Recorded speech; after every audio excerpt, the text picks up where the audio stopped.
주분들 인사하겠습니다. 사랑합니다. 축복합니다. 우리 주원사님 오늘부터 수술하시고 코로나도 이기시고 오셨어요. 우리 박수하겠습니다.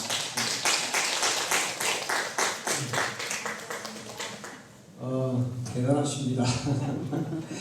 코로나를 다 이겨내시고 우리가 11월 27일 날 창립 32년 기념주일 올해 코로나도 넘어가고 해서 이 초청 주일을 좀 대대적으로 하시려고 하는데 150명이 목표예요. 그래서 여러분에게 그 사람들 작정을 내려했더니 제가 세어보니까 220명이 되더라고요. 이걸 제가 여러분에게 오늘 나눠드렸는데 이걸 가져가셔서 보시면서 자기 전도 대상자는 하루에 3번씩 이름을 부르면서 기도하시고 이 전체는 하루에 한 번 이상 전체 이름을 부르면서 27일 날 교회로 다 나오시도록 주님이 이끌어 달라고 기도하시기 바랍니다. 여기에 기록되지 않은 사람들도 있어요. 그래서 기록되지 않은 사람들도 여러분이 위해서 기도하시고, 이제 기도만 해서 절대 안 돼요. 이거 이제 다음 주에는 제가 초청장을 나눠드릴 건데 그 전에 한 번씩 만나시고 또 할 수 있으면 식사도 한 번씩 하시고 또 선물도 할 수 있으면 하시고 해서 적극적으로 얘기를 해야 됩니다. 그래야 이분들이 27일 나올 수 있어요. 그리고 세계교회는 군사님들은 나이 들었다고 안 하는 게 아니고 다 작정해서 하시는데 전도할 방법이 없으니까 감매주고 교회 와달라 이렇게 해서 전도하시기도 하고, 어쨌든 간에 여러분이 다 여기에 동참하셔서 하나님이 우리가 기도하고 전도하면 하나님이 역사하시는구나, 그런 체험을 하는 그런 시간이 되시기 바랍니다. 오늘 성경 말씀은 삶의 우선순위예요. 사람들이 사는 방식을 보면 어떤 사람은 공동체의 유익을 우선적으로 추구하는 사람이 있고, 어떤 사람은 개인의 유익을 우선적으로 추구하는 사람들이 있습니다. 우리나라 역사에서 가장 영웅적인 삶을 살고 나라를 위해서 큰 일을 하신 분, 그리고 우리나라 사람들이 가장 존경한다고 얘기하는 분은 누구일까요? 이순신이죠. 두말할 것도 없어요. 그런데 이순신 장군이 그렇게 위대한 영웅이 되고 또 전국에 이순신의 발자취가 없는 데가 없습니다. 학교에도 이순신 동상 있고 세종문에 이순신 동상 있고 어디에 다 있어요. 그런데 그가 그렇게 위대한 인물로 살았던 것은 자신의 이익보다 국가의 이익을 선택했기 때문에 그래요. 그 당시에도 국가의 이익보다 자기의 이익을 탐하는 그런 관리들이 많았습니다. 국가의 이익보다 자기의 이익을 탐하는 사람을 뭐라고 할까요? 탐관오리라고 해서 탐관오리. 그런 사람들은 그 후대에 오명을 남겨요. 그리고 그 후손들도 아주 부끄럽게 만들어요. 그런 사람들도 많이 있었어요. 이순신 시대에 가장 불명예스러운 이름을 남긴 사람은 누구일까요? 원균이죠. 두말할 것도 없어요. 다 알고 있어요. 근데 왜 원균은 그렇게 불명예스러운 이름을 남겼을까? 그는 공동체의 이익보다 국가의 이익보다 자기의 이익을, 자기의 명예와 권세를 더 추구했기 때문에 그래요.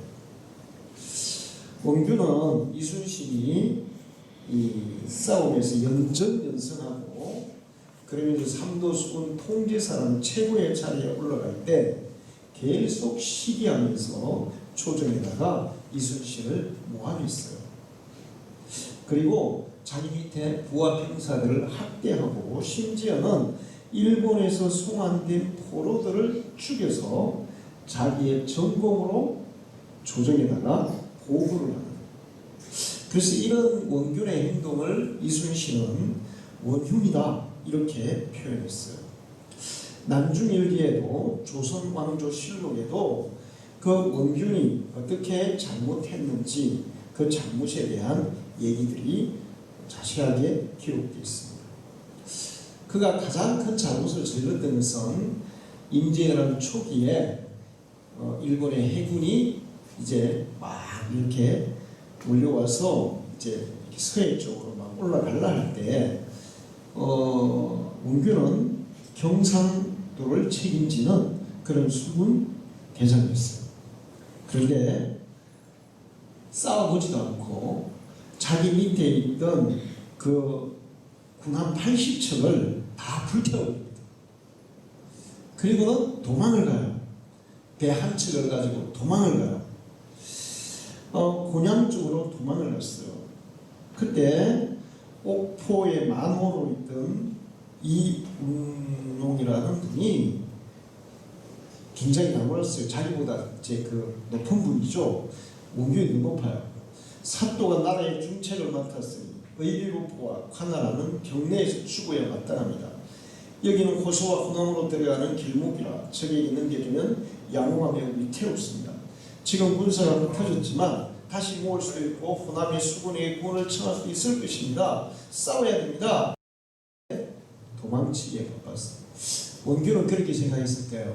이거 싸워봤자 우리가 일본이 질 것이고 치면 우리 이 함선 80척도 일본에게 뺏길 거다.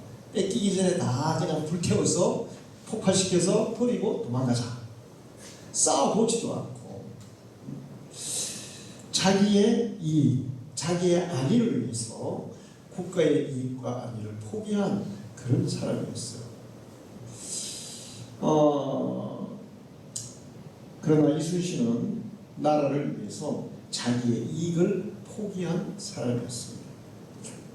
그래서 이순신은 이 가장 이 우리나라 역사에 위대한 영웅으로 남고 원균은 강교한 탄관으로 남는 그런 결과가 온 거예요. 성경에 보면 이와 비슷한 케이스들이 많이 있어요. 하나님 나라, 이스라엘 민족의 유익을 구하고 살았던 사람과 하나님 나라나 이스라엘 백성들의 유익보다 자기의 유익을 먼저 구하고 살았던 사람들이 있어요. 공동체의 유익, 국가의 유익, 하나님 나라의 유익을 팽개친 사람들이, 자기의 이익을 위해서 팽개친 사람들이 있어요. 그런데 그 대표적인 사람이 요즘 여러분이 그 큐티에 나오는 아히도베입니다. 아히도베. 개인의 이익을 위해서 국가적 공익을 포기한 사람이에요. 아히도베는 본래 다윗의 책사였어요. 다윗의 친구였어요. 그런데 그 사람은 남쪽 유다 길로 지역의 고향인 사람이었습니다. 아히도벨은 다윗의 책사이면서 그 아들 엘리암은 다윗의 300용사에 들어가는 인물이었어요. 그러니까 다윗과 함께 일종의 다윗 왕국, 통일 이스라엘을 건국한 그런 사람이라고 할 수가 있습니다. 그런데 압살롬이 반역을 일으켰을 때 아히도벨은 길로 자기 고향에 가 있었어요. 왜 다윗의 책사가 자기 고향에 가 있고 압살롬이 아히도벨을 부를 때 압살롬이 자기 아버지를 반역해서 영모를 꾀하고 아히도벨을 책사로 부를 때 얼른 압살롬 편에 서서 다윗을 대적하고 이스라엘 백성들을 공경에 빠뜨리는 사람이 됐을까? 상당히 의문스러운 부분이에요. 다윗의 친구이면서 책사했던 사람이 다윗을 반역한 압살롬 편에 서서 다윗을 대적하는 사람이 됐다는 거죠. 사무엘하 11장 3절을 보면 다윗이 사람을 보내 그 여인을 알아보게 하였더니 그가 아뢰되 그는 엘리암의 딸이 햇사람 우리의 아내 바세바가 아니니까. 자, 이 바로 이게 성경이 우리에게 주는 해답이에요. 바세바는 아버지가 누구라는 거예요? 엘리암이에요. 그런데 사무엘하 23장 24절에 보면 마가 사람의 손자 아하베스의 아들 엘리벨렉과 길롯 사람 아히도벨의 아들 엘리암과. 자, 엘리암은 그럼 아버지가 누구예요? 아히도벨이에요. 그러면 바세바는 아히도벨의 뭐가 되는 거예요? 손녀 딸이었어요. 자, 다윗이 이제 바세바를 가늠합니다. 그리고 그 남편 우리아를 전쟁터에 내보내서 전쟁터에서 죽게 해요. 가늠과 살인을 하는데 그 대상이 누구예요? 아히도벨의 손녀딸이었어요. 그래서 이때부터 다윗과 아히도벨은 서로 등지게 된 거예요. 자, 그래서 이 일로 인해서 아히도벨은 다윗에 대해서 좋은 감정이 나쁜 감정이 있어요. 자기 손녀딸, 아마 아히도벨의 딸이었으면, 바세바 딸이었으면 좀 뭐 자기 딸 어떻게 다윗이 뭐 그런 방법은 나쁘지만 자기 딸이 지금 뭐가 된 거예요? 왕비가 됐잖아요. 그래서 그냥 기분은 나쁘지만 그냥 우리 딸이 왕비니까 그럴 수 있어요. 그런데 손녀딸의 경우에는 마음이 어떨까요? 또 다른 거예요. 응? 제가 생각해 봤어요. 야, 손녀딸을 그렇게 했다. 나도 용서가 안 될 것 같아. 그렇죠? 자, 그래서 아히도벨은 이제 고양이가 있었는데 마침 압살롬이 다윗을 반역해서 역모를 꾀하니까 때는 이때다. 내가 다윗에게 복수해야겠다. 그러면서 이제 압살롬 편에 서게 됩니다.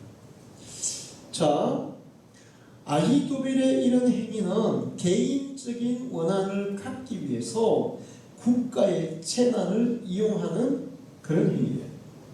개인적인 이익을 위해서, 개인적인 감정을 위해서 국가의 이익을, 국난을 통해서 국가의 이익을 팽개치는 그런 행위였어요. 상당히 개인적이고 감정적인 그런 것을 위해서 국가적인 재난을 외면하는.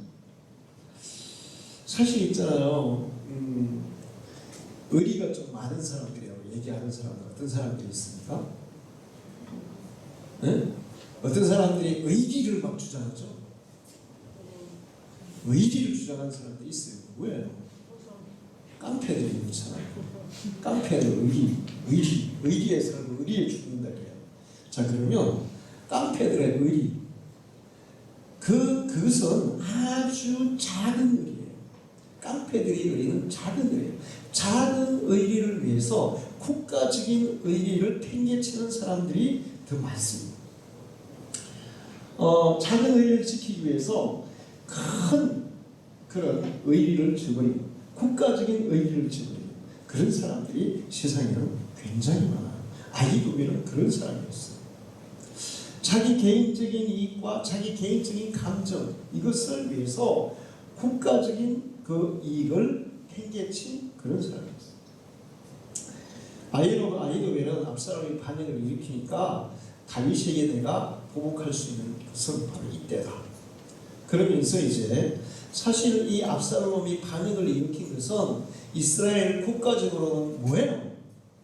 엄청난 재난이에요. 모든 국민들이 고통받고 힘들어할 그런 일입니다. 그러면 국민들의 안위를 먼저 생각해야 되겠어요. 내 감정에 쌓여 있는 분풀이를 먼저 생각해야 되겠어요. 국민의 안위를 먼저 생각해야 될 거 아니에요. 지금 우리나라도 정치하시는 분들을 보면 진짜 기가 막히게 많아요. 국민의 안위보다 개인적인 어떤 복수심, 개인적인 그런 생각으로 정치를 하는 사람들이 너무 많아요. 그렇게 해서 압살롬 편에 섰는데 결국에는 압살롬의 반역이 실패로 끝나고 아히도벨은 가서 자기 고향으로 가서 자살하고 맙니다. 그게 개인의 이익을 추구한 사람의 결말이에요. 국가적 이익을 추구한 사람과 개인의 이익을 추구한 사람의 결말이 그렇게 달라지는 거예요. 또 다른 사람이 있었어요. 역시 압살롬의 반역 때 압살롬의 군대 장관으로 나선 사람입니다. 누굴까요? 네? 아자로 쓰여요. 아자. 아마사죠. 아마사. 아마사가 또 어떤 사람이에요? 다윗의 군대 장군이에요. 근데 아마사가 도대체 다윗의 군대 장군이었던 아마사가 왜 또 압살롬 편에 섰을까? 왜 섰을 것 같아요, 여러분? 아히도벨은 자기 손녀딸로 있는 다윗에 대한 어떤 감정적인 그런 것들, 한 이런 것들 때문에 갔다고 치고, 이 아마사도 왜 그렇게 했을까? 자, 성경을 우리가 조금 더 자세히 보면 나중에 이 아마사를 누가 살해하죠? 요압이 살해해요. 그러면 요압은 그 당시에 누구예요? 이스라엘 군대의 최고 사령관이에요. 지금 우리나라 합참의장 같은 사람이에요. 그리고 아마사는 지금으로 치면 포스타 같은 사람이에요. 자, 그런데 이 요압이 아마사를 칼로 살해하는 것을 보면 요압과 아마사는 평소에 어떤 사이였다는 걸 알 수 있어요. 안 좋은 굉장히 경쟁 체제. 서로 더 높은 자리를 차지하려고 혈안이 되어 있는. 자, 국가적인 재난이 닥쳤어. 그러면 개인적인, 아마사도 굉장히 개인적인 일이요. 야, 이번에 그래 내가 계속 요압보다 지금 밑에 있는 거야. 아마사가. 저 요압 사실 또 요압하고 아마사는 이 혈연 관계가 어떤 관계예요? 이종 사촌이에요. 이종 사촌. 그런데 요압이 계속 자기보다 위에 있는 거예요. 저 요압을 내가 어떻게 이기나? 아마 이런 생각을 했던 것 같아요. 그런데 마침 압살롬이 반역을 일으켜서 이스라엘의 전체적인 세력이 지금 누구 쪽으로 쏠리는 거예요? 압살롬 쪽으로 쏠리고 있어요. 그러니까 드디어 내가 압살롬 편에 서서 싸우면 이기면 요압은 이제 내 밑으로 떨어진다. 요압처럼 내가 제거될 수 있다. 내가 이스라엘의 최고 사령관이 될 수 있다. 아마 이런 개인적인 욕심이 있었던 것 같아요. 그래서 압살롬 편에 서게 됩니다. 사무엘 17장 25절을 보면 압살롬이 아마사로 요압을 대신하여 군 지휘관으로 삼았다. 요압을 대신해 누구 삼았어요? 최고 사령관으로 삼은 거예요. 그러니까 압살롬 편에 드디어 내가 요압을 이기고 요압 위에 내가 올라갔어. 그래서 압살롬 편에 선 거예요. 아마사는 이스라엘 사람 이드라 하는 자의 아들이라. 이드라가 나하스의 딸 아비가일과 동침하여 일어났으며 아비가일은 요압의 어머니 서류야의 동생이더라. 그러니까 요압의 어머니하고 거기 아마사의 어머니는 뭐예요? 여형제가 있잖아요. 그래도 역시 자기의 이익을 위해서, 자기의 권력을 위해서 국가의 이익, 국가의 안위를 팽개친 사람입니다. 왕을 반역하고 국가적인 미기를 통해서 자기의 유익, 자기의 자리를 챙기려고 했던 그런 사람이에요. 그런데 다윗은 사람의 성품이 어때요? 굉장히 관용적인 사람이에요.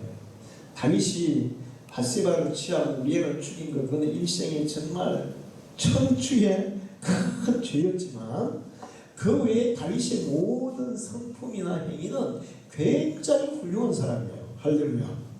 얼마나 관용적이냐? 자기를 대적했던 아브넬도 받아주죠.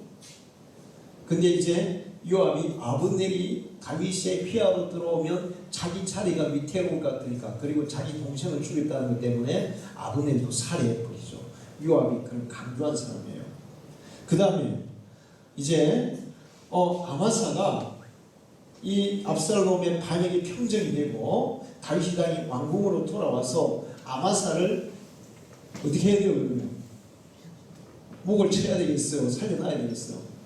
목을 쳐야 되는데 그렇게 하지 않아요.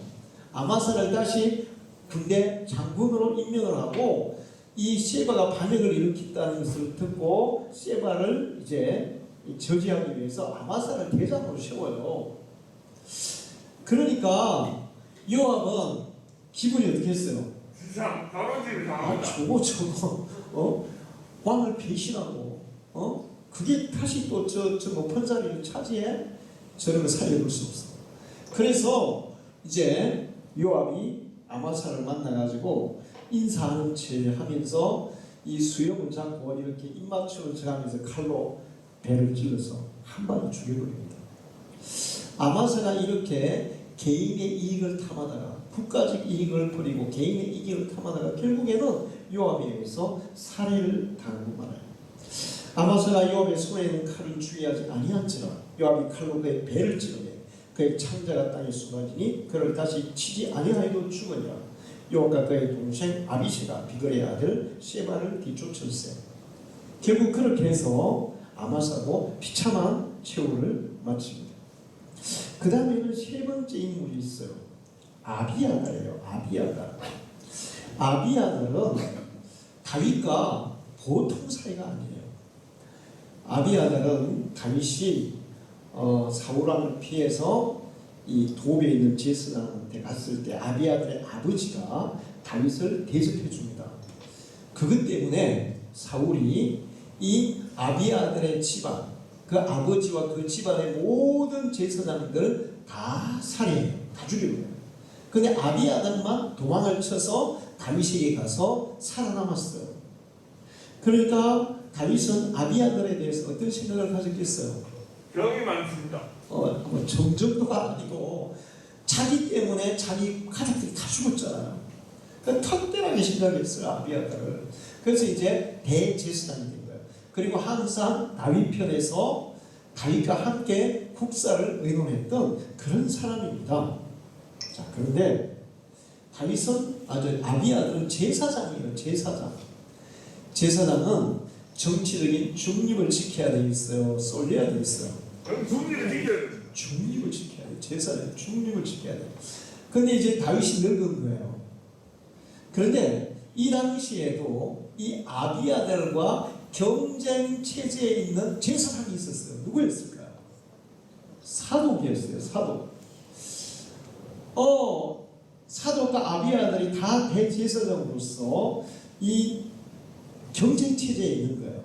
그리고 그 당시에 왕들은 다윗 왕도 그랬고 다른 왕들도 그런데 국사를 의논할 때 누구하고 많이 의논했겠어요? 제사장들하고 의논했어요. 그런데 다윗은 아비아달과 사독을 똑같이 대했는데 성경을 쭉 읽다 보면 사독에게 약간 더 마음이 가 있는 것을 느낄 수 있어요. 다윗의 마음이 똑같이 대하지만 자, 그렇게 하다가 드디어 다윗이 늙어서 이제 죽을 날이 다가오고 있는 거예요. 다윗이 힘이 다 빠지고 이제 아파서 누워 있는 상태인데 그때 다윗의 아들 아도니아, 다윗의 아들의 첫 번째 아들은 다말을 낳은 암논이었고 둘째 아들은 굉장히 유명무실한 아들이었어요. 그러니까 누구예요? 갈멜 여인 아비가일. 누구가 남편? 나발이 남편이었던. 그 사이에서 태어난 아들이 둘째 아들인데 이제 성경을 읽다 보면 이 둘째 아들은 굉장히 조용하거든요. 그래서 아마 좀 건강에 문제가 있거나 아니면은 그냥 국사에 관심이 없거나 그런 사람이 돼요. 둘째 아들. 근데 이제 암논이 죽었으니까 둘째가 돼야 되는데 둘째는 전혀 이름이 없어요. 근데 셋째가 누구였나요? 압살롬이에요. 그 압살롬이 왕이 되는데 지가 첫째 암논이 죽고 둘째는 그냥 좀 병약하든지 전혀 그렇게 안 되니까 지가 셋째가 이제 왕이 되려고 반역을 일으킨 건데 압살롬도 죽었어요. 그럼 넷째가 누구예요? 아도니아예요. 그럼 이제 누가 왕이 될 차례예요? 아도니아죠. 그러니까 명분상으로 이제 첫 번째 아들이 된 아도니아가 왕위를 차지해야 되는 그런 명분이 약간 있는 거죠. 거기다가 요압이 누구 편에 섰어요? 아군이다. 아도니의 편에 섰어요. 최고 군대 대장이 아도니의 편에 섰어요. 그리고 많은 사람들이 우리나라도 역사를 보면 뭐 세종대왕 때도 세종은 몇째 아들이에요? 셋째 아들이에요. 첫 번째 아들이 있었죠. 영영들. 그러면 이 신하들이 세종을 이제 그 왕으로 세우려고 할 때, 세자로 세우려고 할 때 첫째 아들이 해야 된다고 반대하는 사람이 있었겠어요, 없었겠어요? 있습니다. 있었죠. 대표적인 사람이 누구예요? 황희입니다. 황이에요, 맞아요. 황이가 첫째 아들을 해야지 무슨 셋째 아들이라고 반대해서 유배 보내버리고 세종을 왕으로 세우는데 세종이 워낙 훌륭한 왕이라서 그 황이를 불러서 영의정으로 만들잖아요.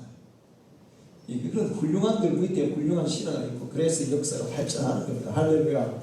자, 세종도 뭐 개인적인 그 감정으로 생각하면 황이 부르겠어요. 그런 내체는 있어요. 내체하죠. 근데 국가의 이익을 더 생각하는 왕이기 때문에 자기를 반대한 그 사람도 유배에서 풀어서 최고 높은 이 영의적으로 시험, 국무총리로 시험단 말이에요. 할렐루야. 이게 개인의 이익, 개인의 감정보다 국가의 이익을 먼저 선택하는 사람들이에요. 자, 근데 아비아달이 이제 지금 이스라엘 그 대세가 누구에게로 흘러가는 것 같아요? 아도니아에로 흘러가는 것 같잖아요. 그럼 제사장은 중립을 지켜야 되는 사람. 그리고 하나님의 뜻을 물어봐야 되는 사람. 하나님, 지금 사람들 요압도 아도니아 편이고 많은 대신들도 아도니아 편이고 아도니아가 이제 첫 번째 아들로서 왕위를 차지해야 될 명분이 있다고 하는데 그럼에도 불구하고 사실은 다윗은 미리부터 뭘 선포했어요? 내 뒤를 이은 세자는 누구다? 솔로몬이다 선포했어요. 솔로몬이 세자라고 왕이 될 거라고 선포했어요. 그러면 이 아비아달은 대신은 그렇게 흘러가는 것 같지만 다윗왕의 의중, 다윗왕의 의중도 하나님의 뜻도 솔로몬이라고 했는데 하나님 제가 어느 편에 서는지 모르겠으니까 기도해야 됐어요. 근데 기도 안 해요. 그리고 뭘 따라가요? 대신을 따라갔어요. 여러분 하나님의 백성들은 대세를 따라가지 말고 하나님의 뜻을 따라가야 될 줄로 믿습니다.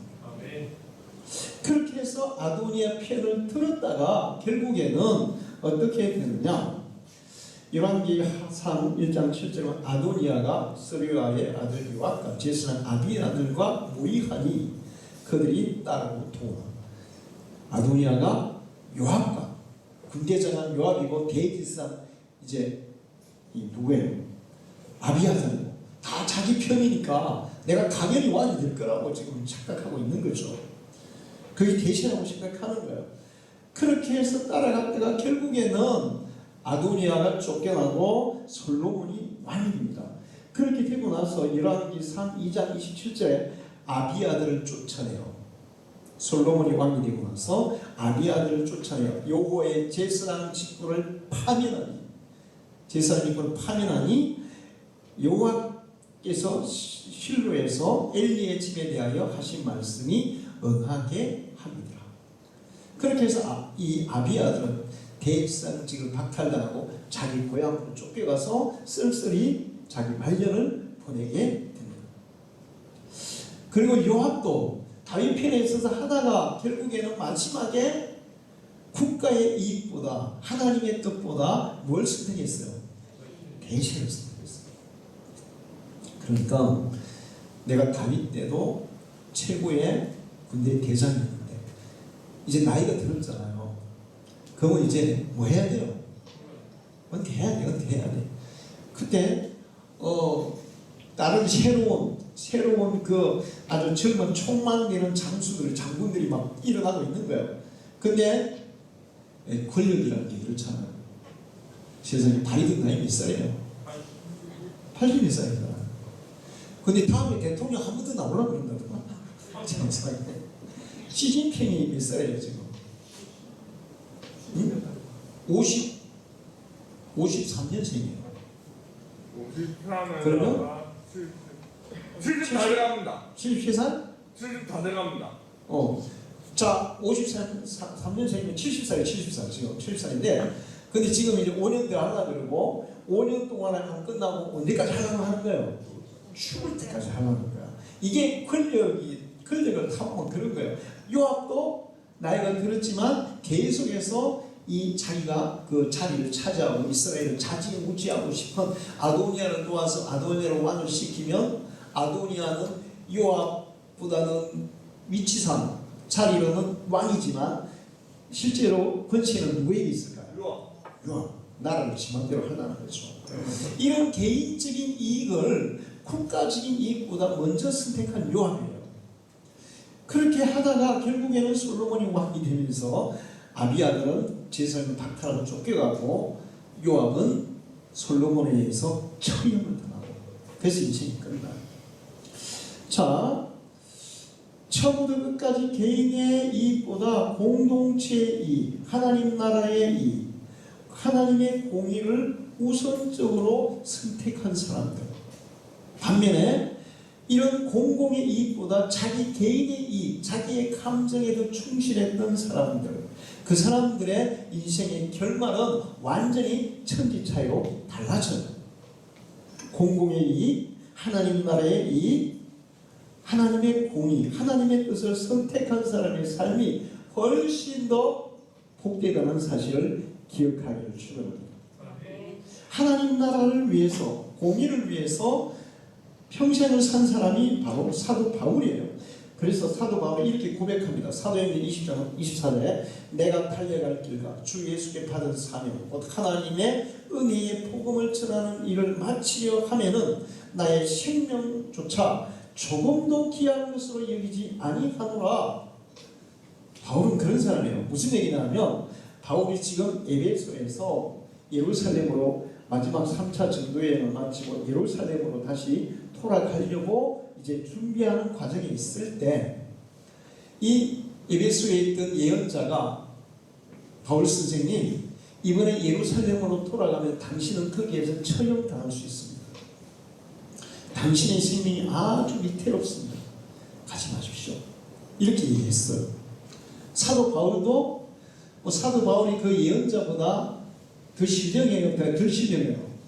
더 신령해요. 자기도 가면 잡혀 죽을 수 있다는 거 알고 있어요. 그럼에도 불구하고 지금 20장 24절에 이 하나님의 일을 마치려 하면 나의 생명조차 조금도 귀한 것으로 여기지 아니하노라.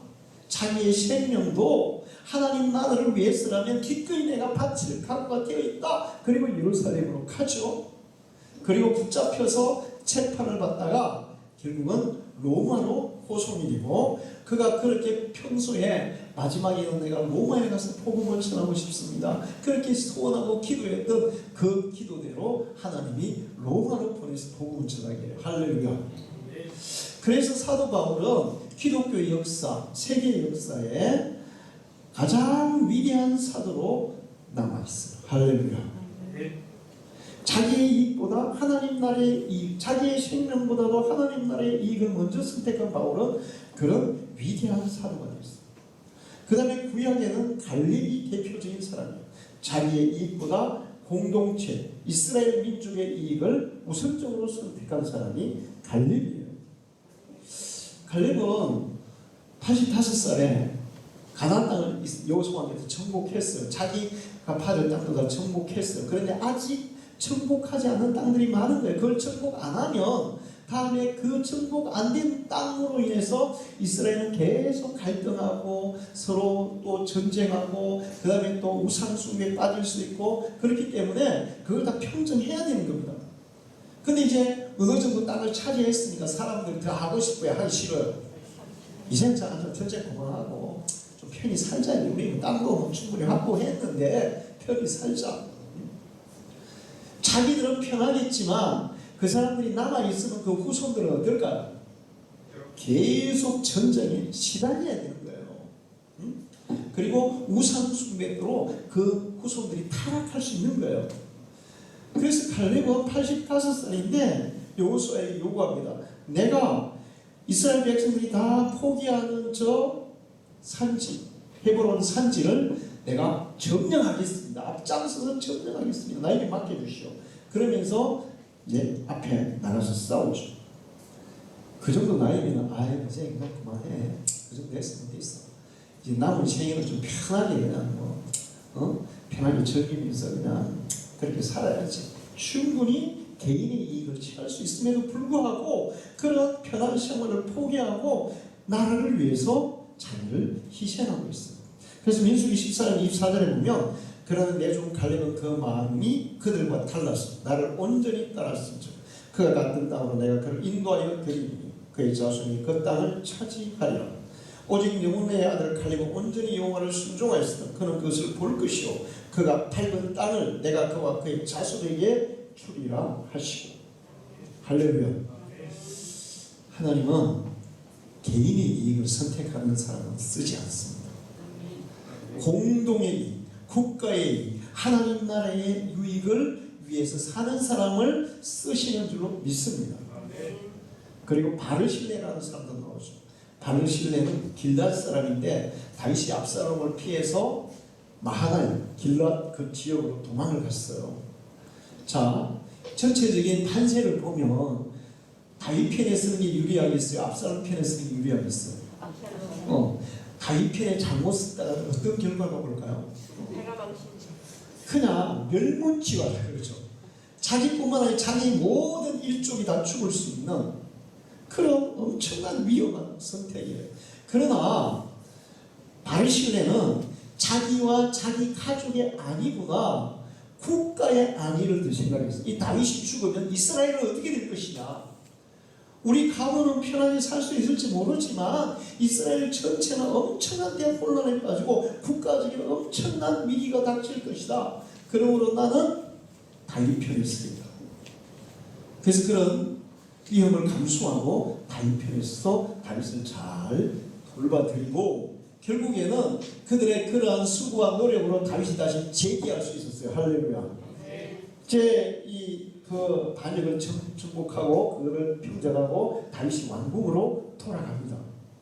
돌아갈 때 사무엘하 19장 39절을 보면 백성이 다 요단을 건너매 왕도 건너가서 왕이 바르실레에게 입을 맞추고 그에게 복을 비니 그가 자기 곳으로 돌아가며 다윗이 바르실레에게 예루살렘으로 가자. 가면 내가 당신을 잘 대우해드립니다. 그랬더니 바르실레가 내 나이 80인데 어디를 가겠습니까? 나는 고향에서 이제 고향 지키다가 고향 우리 선산에 묻히고 싶습니다. 제 대신에 우리 아들 김함이 있으니까 그 젊은이가 데려가서 쓰십시오. 그래서 다윗이 김함을 데려가요.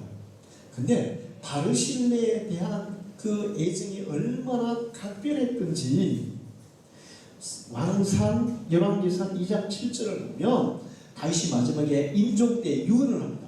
뭐라고 유언하냐면 마땅히 길라 바르실레의 아들들에게 은총을 베풀어 그들이 내 상에서 먹는 자 중에 참여하게 하라.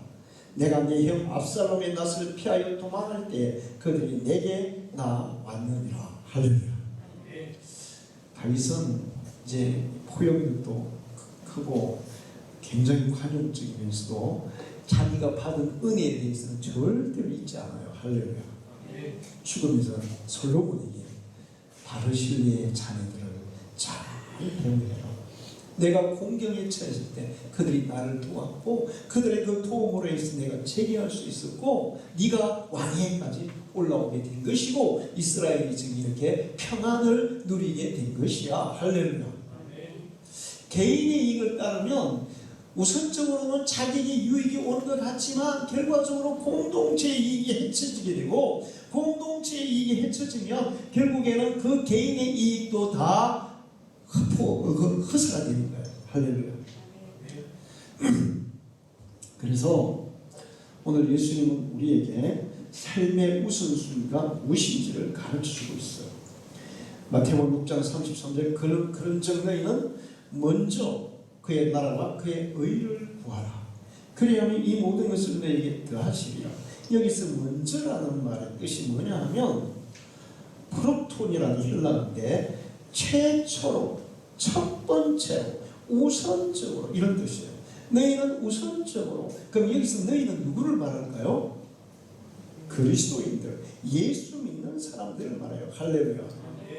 예수 믿는 너희는 제 삶의 최우선적으로 하나님의 나라를 택하고 하나님의 의를 택하라는 겁니다. 할렐루야. 우리의 삶의 순위가 제대로 세워지고 우선순위를 지키며 살아가면 우리의 삶은 평안할 것이며 하나님이 책임질 것이고, 그리고 우리의 모든 삶에 필요한 것들은 주님이 공급해 주실 줄 믿습니다. 할렐루야. 여러분이 가지고 있는 재산이 얼마나 되는지 모르겠어요. 제가 이제 연대에서 공부할 때 그 교수가 그러더니 그 당시에는 1990년대 후반이죠. 그때 이런 얘기했어요. 자, 우리가 이 시대에 노년을 편안하게 살려면 현금이 얼마 있어야 될까? 이런 얘기를 하면서 그 교수가 10억이 있으면 편안하게 산다 이런 얘기했어요. 근데 이제 이제 세월이 바뀌면서 10억 가지고는 편안하게 못 사는 시대가 되었다가 요즘은 이제 10억만 있어도 현금 10억만 있어도 조금 편하게 살 수 있을 것 같은 그런 희망이 좀 생겨요. 왜 그럴까요? 금리가 올라갔잖아. 금리가 뭐 이금융 같은 경우에는 5%까지 준다고. 10억을 1년에 10억이면 이자 5%면 얼마예요? 5천만 원이잖아요. 그럼 한 달에 얼마 꼴이에요? 한 450만 되잖아요. 그러면 뭐 450만 원 한 달에 매달 받으면 먹고 사는데 그게 문제가 없잖아. 작년까지만 해도 금리가 얼마였어요? 1%가 이렇게 안 주는 거야. 그러니까 뭐 10원 받기마다 1,000만 원 가지고 못 먹고 살았어. 그래서 그때는 30원, 40원 있어야 되는데 요즘은 또 10원만 있어도 금리가 올라가지고 뭐 입에 풀칠 정도는 하겠다 이런 생각이 들어요. 그러나 그 10억 아니면 30억, 50억이 우리의 인생 전부를 책임지지는 못해요. 여러분의 생명을 50억이 책임집니까? 여러분의 건강을 책임집니까? 여러분의 모든 생활을 책임질 수 있습니까? 하나님은 우리의 건강도 생명도 모든 생활도 이 세상의 삶뿐만 아니라 내세의 영원한 삶까지 100% 완벽하게 책임지시는 분으로 믿습니다. 여러분이 하나님의 나라와 하나님의 의를 먼저 구하고 살아가면 그 하나님께서 여러분을 100% 책임지겠다. 너희들이 필요한 것보다 더 주겠다. 이렇게 말씀하셨어요. 여러분 그렇게 살아가기를 축원합니다. 그러면 하나님의 나라를 구하는 게 뭐냐는 거죠. 하나님의 나라를. 자, 교회가 헬라어로 에클레시아예요. 에클레시아는 건물을 의미가 하는 게 아니고 하나님이 선택해서 구별한 하나님의 백성이라는 것입니다. 에클레시아는 하나님이 선택해서 세상에서 뽑아내서 구별한 하나님의 백성 모임. 이게 교회예요. 할렐루야. 그러니까 다르게 얘기하면 이 세상에 있는 교회는 하나님 나라와 같은 거예요. 이 세상에 세워진 하나님의 나라, 에클레시아, 그게 교회예요. 다음에 우리 가서 영원히 살 천국은 바실레야, 천국.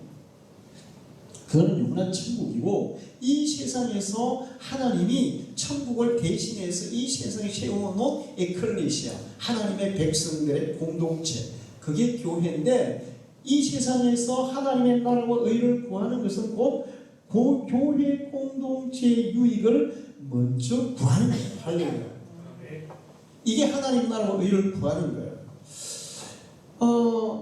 세상에서 하나님 나라의 의를 구하는 것은 교회 공동체 유익을 구하는 것이다.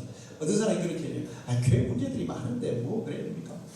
교회가 문제가 많아도 하나님은 이 세상에 하나님의 백성으로 구별한 곳이 공동체가 바로 교회입니다. 할렐루야.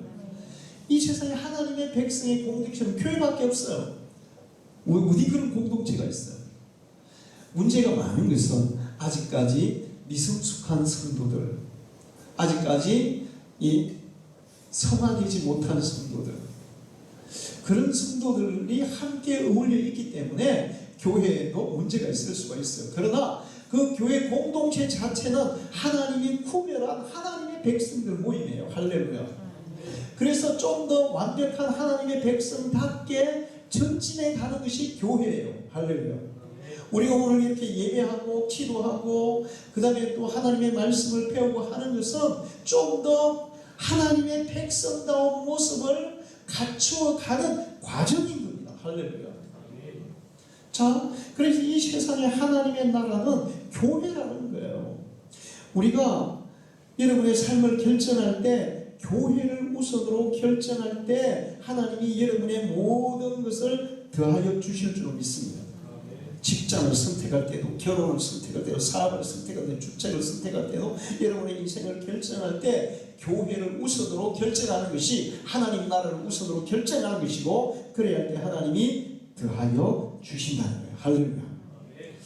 이번에 우리 교회가 대출받은 베델금고 이사장 카톡이 왔는데 딸이 결혼한다더라고요.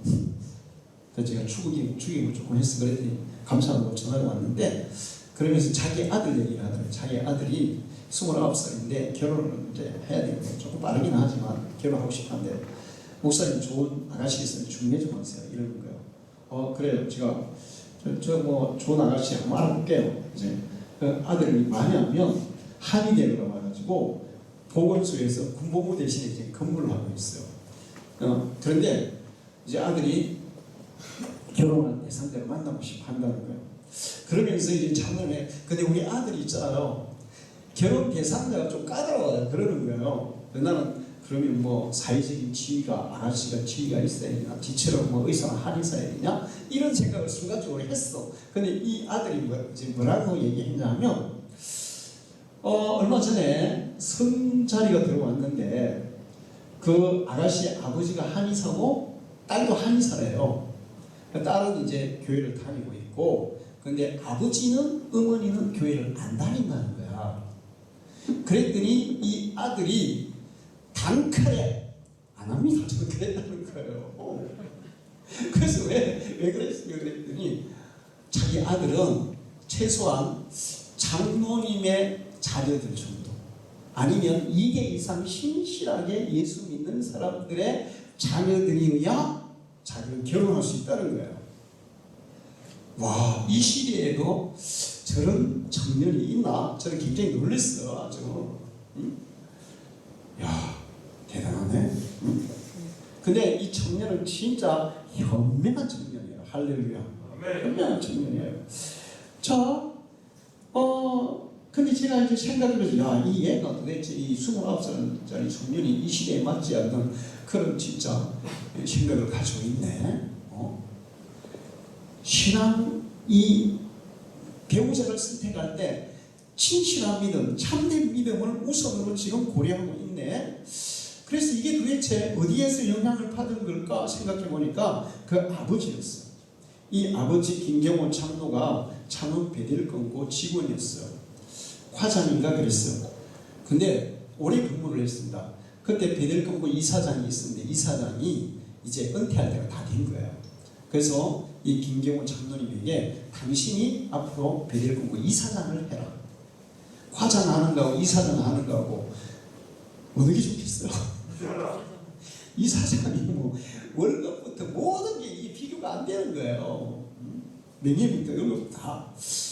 그런데 창원 베델금고 이사장이 되려면 아주 중요한 조건이 하나 있는데, 창원에 있는, 창원시에 있는 교회를 다니는 사람만 정관에 이사장 자격이 있다고 되어 있는 거예요.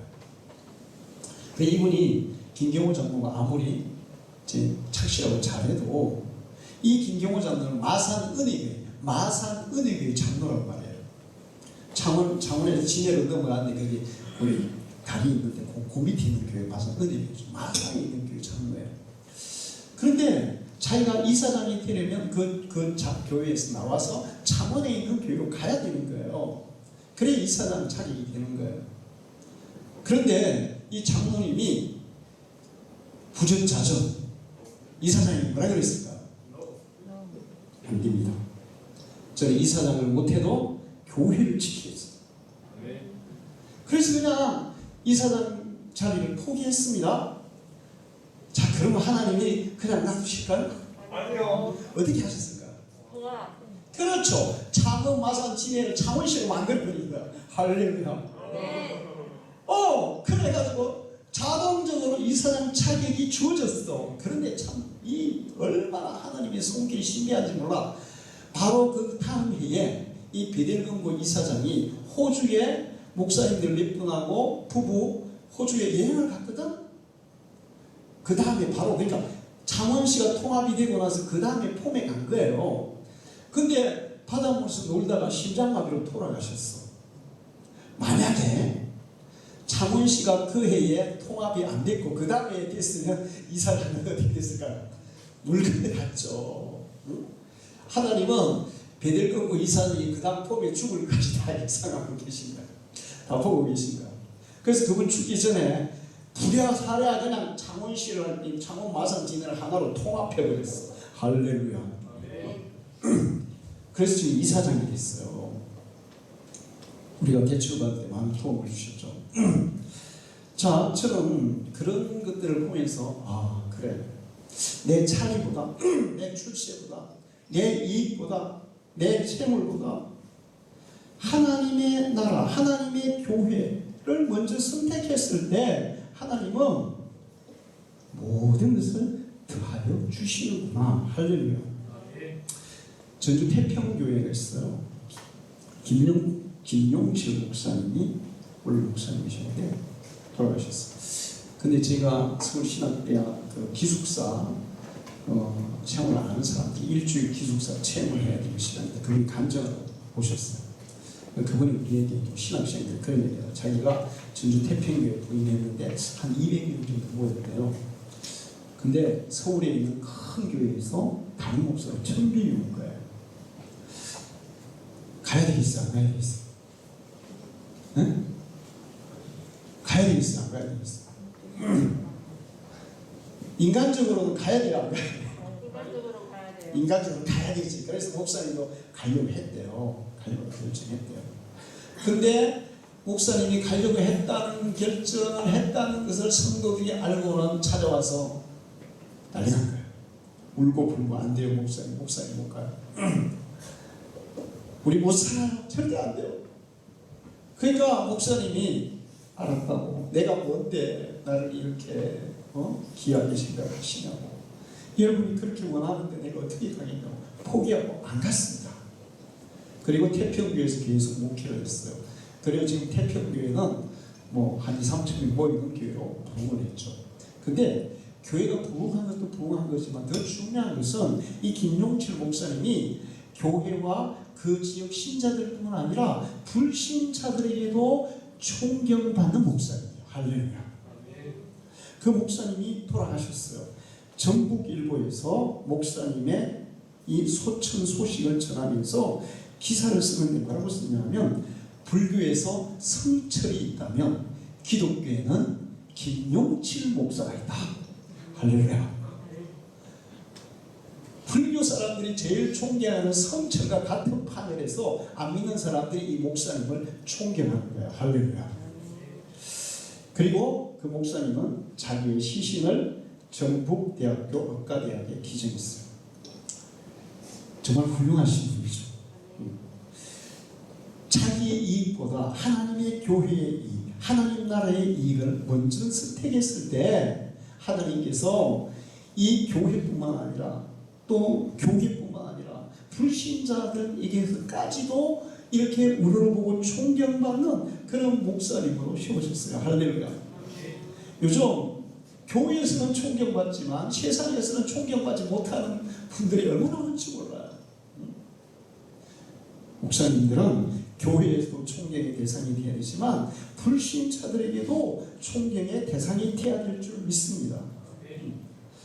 하나님의 뜻을 구한, 하나님의 나라를 구하며 살아갈 때 하나님은 그런 결과를 그 인생에 책임져 주시는 거예요. 그 다음에는 하나님의 의를 구하라고 했어요. 하나님의 의. 사람들은 자기의 의를 하나님의 의보다 앞세우는 사람이 많습니다. 제가 총회 재판을 해보니까 전부 다 자기들이 옳대. 그러면서 하나님의 교회는 파괴가 되든 무너지든 상관 안 해. 자기가 옳은 게 우선이야. 그리고 자기가 옳은 것을 내세우기 위해서 교회를 막 파괴하는 거야. 교회를 무너뜨리는 거야. 사람들이 손가락질 받게 하는 거야. 설사 내 의가 있다 하더라도 내 의를 주장함으로 교회에 하나님의 의가 무너지고 하나님의 영광이 파괴된다면 내 의는 버려야 돼요. 할렐루야. 인간의 의는, 인간에서는 굉장히 제한적이고 굉장히 불완전한 거예요. 하나님의 의만이 완전한 거예요. 할렐루야. 자기의 불완전한 의를 세우기 위해서 하나님의 의를 파괴하는 사람들, 하나님의 영광을 파괴하는 사람들. 제가 재판을 하다 보니까 그런 걸 너무 많이, 이번에 우리 지방인 재판도 마찬가지로 제가 부탁을 했어요. 제발 그렇게 하면 하나님의 영광이 훼손됩니다. 불신자들이 뭐라 그러겠습니까? 교회는 뭐라 그러겠습니까? 목사님, 우리는 정의를 위해 정의를 시켜. 내가 볼 때는 정의도 아니야. 그 정의는 깡패 정의야. 똑같은 거예요. 자기 의지, 자기 자신의 의지, 진짜 하나님 나라의 의는 아니에요. 그런데 결국에는 그렇게 부탁을 했는데도 하고 말더라고요. 자기의 의를 세우기 위해서 하나님 나라의 의를 파괴하는 것은 아주 어리석고 잘못된 짓이에요. 우리는 내 감정이 좀 상하고 내 의가 좀 훼손되더라도 하나님의 의를 선택해야 될 줄 믿습니다.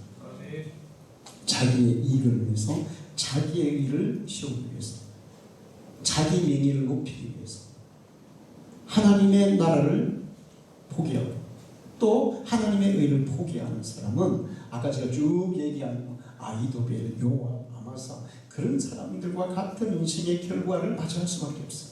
그러나 공동체의 유익, 하나님 나라의 유익, 하나님의 의를 추구한 사람들은 거기에 바울이나 갈렙이나 그 외에도 많은 그런 사람들이 있는데 그런 사람들처럼 하나님께서 책임지고 더해주시는 그러한 복을 누릴 줄로 믿습니다. 우리 방주교회 성도들이 먼저 하나님의 나라와 의를 구하면서 살아가기를 축원합니다. 기도하겠습니다. 하나님 아버지, 이 시간도 저희들을 죄전에 부르시고 예배하게 하시며 그런 말씀 주셔서 감사합니다. 하나님 아버지, 이 시간 주님께서 우리에게 우리의 삶의 우선순위가 무엇인지 가르쳐 주셨습니다. 하나님의 나라와 하나님의 의를 먼저 구하라고 말씀하셨습니다. 우리 방주교회 성도들이 다 그렇게 살아가게 해 주옵소서. 내 개인의 이익, 내 자신의 의보다 하나님의 의, 하나님의 나라의 유익을 먼저 구하는 믿음의 사람들 되게 해주시고 하나님께서 그들에게 그 모든 것들, 그들이 원하는 것, 필요한 것들 다 더해 주신다고 약속하신 이 축복의 말씀을 경험하며 누리며 살아가는 믿음의 사람들이 되게 해 주시옵소서. 예수님의 이름으로 기도합니다.